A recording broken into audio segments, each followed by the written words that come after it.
नमस्कार, मी किरण साठे. हा आपल्या ब्लॉगचा पहिला व्हिडिओ आहे आणि या पहिल्या व्हिडिओमध्ये आपला विषय आहे की आजूबाजूचे चार लोक का नाव ठेवतात.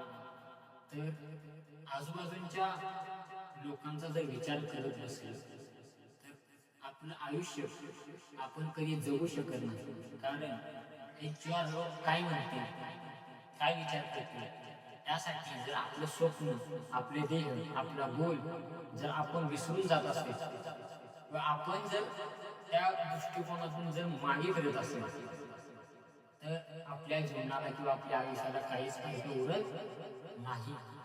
म्हणून भावानो, तुम्हाला सांगण्याचा फक्त एकच उद्देश आहे की हे चार लोक काय म्हणतील. या चार लोकांचा जर विचार करत बसला ना तर तू तुझ्या आयुष्यात कधीच मोठा होऊ शकत नाहीस आणि कधीच तुझ्या गोलापर्यंत किंवा तुझ्या देहापर्यंत तू पोहोचू शकत नाहीस. हे चार लोक तुला प्रत्येक ठिकाणी, प्रत्येक वेळी, प्रत्येक गोष्टीत आणि प्रत्येक शब्दात तुला नावं ठेवण्याशिवाय आणि तुला कमी दाखवण्याशिवाय कोणतीही गोष्ट करू शकत नाही. त्यामुळे तू तुझ्या आयुष्याचा गोल, तुझं देह जे काय आहे ते तू निश्चित कर. ह्या चार लोकांचा विषय डोक्यातून काढून टाक. जर तू या चार लोकांचा विचार डोक्यातून काढून टाकलास तरच तू तुझ्या आयुष्यात खूप मोठा आणि खूप संघर्ष करून जे काही तुझं अस्तित्व निर्माण करशील त्याला जबाबदार फक्त तू राहशील. आणि जर तू ह्या चार लोकांचा विचार डोक्यात घेऊन बसशील तर तुझ्या आई वडिलांचं स्वप्न, तुझं स्वप्न, ह्या गोष्टी सगळ्या तू विसरून जा.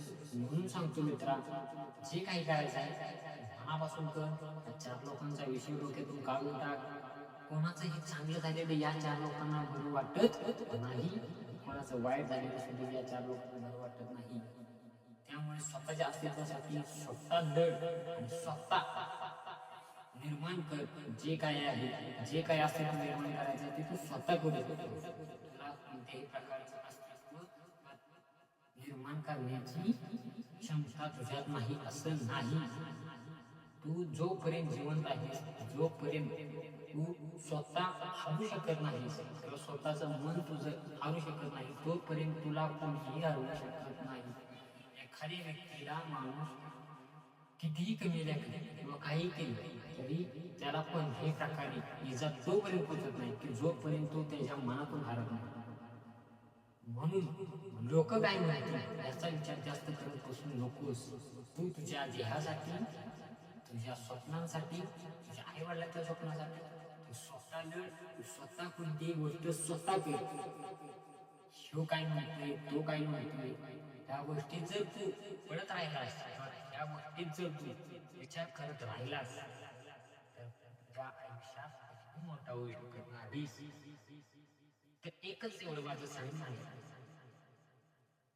बाकी तुझी